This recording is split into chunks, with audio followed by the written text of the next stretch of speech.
Afisa habari wa Young Africans Ally Shabani Kamwe leo tumeamka na taarifa kwamba amekamatwa katika na jeshi la polisi kwa kile ambacho kinaelezwa kwamba ametumia lugha chafu ama kumsema mkuu wa mkoa Paul Chacha, mkuu wa mkoa wa Tabora. Nyie kama mashabiki wa Young Africans hili swala mmelipokea vipi? Kwa kifupi mimi binafsi kama mwanachama wa Yanga nilipokea kwa masikitiko sana, na masikitiko zaidi yanakuja ni baada ya kuona kwamba mambo ya kimpira yanaenda mpaka kwenye mambo ya kipolisi, watu wanashtakiana. Ni vitu vya ajabu sana ambavyo binafsi kama tumefikia huko, maana tumefikia sehemu mbaya sana, sababu ukiangalia matamko ya Ally Kamwe kama ni kile ambacho kinasemekana ni mambo ambayo yalikuwa ni mambo ya kimpira ambayo alikuwa yanaisha kwenye mpira, lakini mpaka nafika wakati mtu anatumia mamlaka yake labda kwa ajili ya kumshtaki mtu, tumefika pabaya sana. Na kwa kifupi mimi binafsi sijapendezwa na tukio hilo la kumuona Ally Kamwe akiwa amekamatwa tangu jana, tunaambiwa tangu saa 7 mpaka sasa bado hakuna taarifa rasmi zinazosema kwamba ameachiwa vipi, lakini ni taarifa za masikitiko. Na sisi tunaupeleka wapi mpira wetu? Labda kama kuna visasi vingine labda viko nyuma yake, si hatujui, lakini kama kwa zile kauli tu huoni kama kuna kosa kubwa sana ambalo Ally Kamwe amelifanya. Meja, kwa namna ambavyo situation ilivyo, unahisi labda kuna jambo nyuma ama kuna jambo jingine zaidi ya lile ambalo Ally Kamwe alilizungumza kwamba Chacha atachacha na kusema kwamba pengine amekuja na shati la sikukuu? Kama kauli hizo tu hazitoshi bado kuona mtu anahatia. Kwa sababu gani? Hata alichozungumza huyo mkuu wa mkoa kwa maana ya huyo Chacha, nao vilikuwa sio vitu vya kimpira, kwa sababu alikuwa anasema Yanga wakija na kielele chao tutamalizana nao. Manake ni kauli ambazo uje kwenye mpira humu watu watutumia akili sana, huwa tunatumia hisia kwenye mpira. Akili hazipo. Wewe hata ukiwa form 6 unaweza ukabishiwa hata na mtu wa darasa la pili. Wewe unaweza ukawa siyo meneja, unaweza ukawa siyo mkuu wa mkoa, unaweza hata ukawa waziri, lakini na ndio maana ukiangalia mpira, wewe ukiwa Simba mwanao yuko Yanga, mkaangalia mpira pamoja, unaweza ukashangaa hata mtoto anaweza kumtukana hata baba yake kwenye mpira. Kwa hiyo mpira hauna adabu, mpira hauna ustaarabu, kwa sababu unatumia hisia zaidi kuliko kutumia akili. Kwa hiyo kauli alizozitoa Ally Kamwe alikuwa amezitoa kauli za kimpira. Huyo aliyekuwa anaambiwa sio mtu wa mpira, amechanganya siasa na madaraka ndani ya mpira, ndio maana ameona kama amedhalilishwa. Lakini kwenye kauli za kimpira sioni udhalilishaji wote ambao mheshimiwa mkuu wa mkoa amefanyiwa.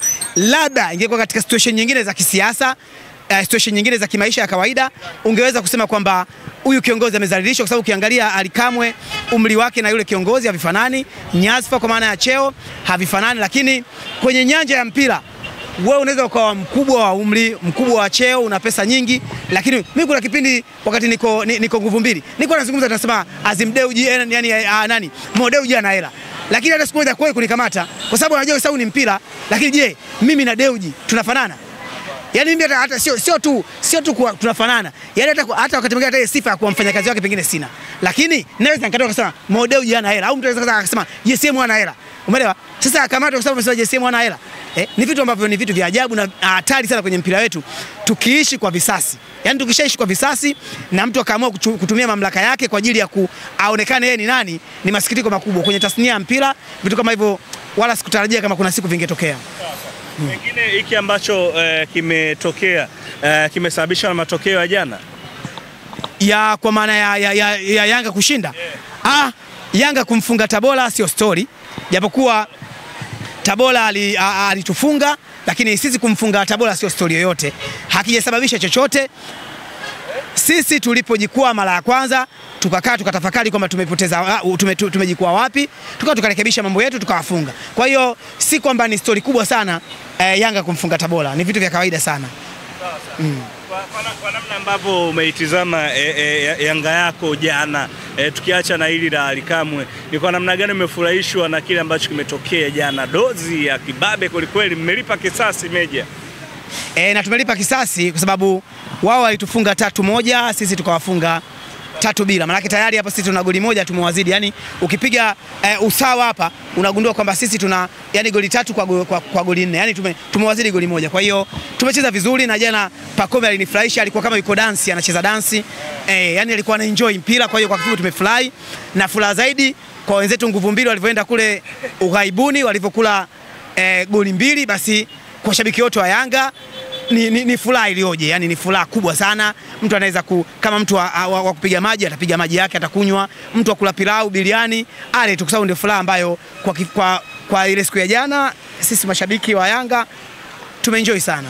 Kwa namna ambavyo umewatizama Simba jana alivyocheza, unahisi wanaweza kupindua meza hapa kwa Mkapa? Hawawezi kupindua meza kama sisi tupo. Kama sisi hatupo Yanga Afrika. Nasemaje? Kwa uwezo wa kimpira, uwezo wanao. Lakini kwa sababu sisi tupo, sisi Yanga hawawezi. Unajua sisi tulishawafanyia fitna mwaka 1993 na tukawazomea sana pale shamba la bibi. Tulifanyia nini? Yaani tulikubaliana kwamba tusapotiane kwenye hii michuano ya kimataifa. Lakini tuliingia uwanjani tukagundua wenzetu wazembe walikakaa kaja kafungwa goli moja na Bolizozo. Basi tukaimba uzalendo umetushinda. Kwa mpaka pale ndio kesi sisi zidi ya jamaa ndio ikawepo kwamba uzalendo utushinda, kwa sababu wenzetu baada ya kupigwa kile chumba kimoja wakapigwa tena chumba cha pili. Kwa hiyo wakalikosa kombe pale. Kwa hiyo wanaweza kushinda kama sisi Yanga tutaamua washinde. Lakini kama tutaweka law ya hivi ya korosho na ambayo ndio tuko nayo mpaka sasa. Yaani kwa kifupi mpaka sasa hivi tuna law. Wenyewe Waluguru wanasema nzopata. Law ya nzopata ndio tunayo sisi wana Yanga. Yaani tutasikia vibaya sana endapo watapita hapa. Kwa hiyo tutafanya, mimi nilikuwa nimezungumza na wapenzi wenzangu wa Yanga kwa maana mashabiki na wanachama, tujitahidi hawa jamaa tuwakirimu, tuwakaribishe vizuri kwa upendo. Tuwatafutie sehemu ya kulala vizuri kwa maana ya makazi ya malazi, walale vizuri na tutaelekeza hata mbinu za kuingia uwanjani. Mlango gani wa kuingia, geti gani wasiingie, na waje uwanjani saa ngapi, na hata viwanja vya kufanya mazoezi, kwa sababu tunataka tujenge urafiki nao ili hao jamaa waende wakagombania nafasi ya 3 kama msimu uliopita. Kwa maana tutashirikiana na wageni kuwanyoa Simba. Naam. Hilo leo tutafanya. Hilo jambo. Unajua mimi hata sijaenda nanili Tabora kwa ajili ya shughuli hiyo. Mimi hapa niko kwa shughuli mbili. Ya kwanza ni kucheza mechi dhidi ya Azam, ya pili ni Al Masry. Kwa hiyo mimi katika wale watoka wakaribisha wale wageni, mimi nitakuwa pale niko front. Na wakaribisha wageni, nitawaelekeza kwamba geti hili msipite.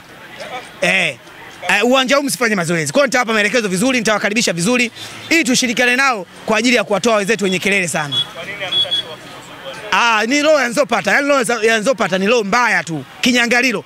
Roho ya kinyangalilo. Nyie mna roho mbaya. Ndio tuna roho mbaya sana. No. Wana kelele sana. Tangu sisi tushindwe kufuzu kwenye hatua hii, wamekuwa wanatusema, wamekuwa wanatucheka sana. Kwa hiyo tunafanyia hii roho ya korosho nzopata. Ikitokea kafuzu mnyama Simba Sports Club, anafuzu vipi klabu ya Yanga kama hajashika? Nakwambiaje? Tayari ahadi nishaweka nyingi sana. Umeelewa? Ahadi nishaweka nyingi mno. Nakwambiaje? Kama watafuzu, endapo sisi Yanga tutaamua kusema bwana hii mechi hatuingilii. Umeelewa? Lakini tukisema tunaingia kwa maana ya kuelekeza wale wapite mlango huu, umeelewa? Wafanye mazoezi hapa. Maana yake tutakuwa tunacheza timu mbili kwa timu moja. Inaona tuelekeza kwamba wasipishane na jamaa. Wapaki basi wanafanya counter attack.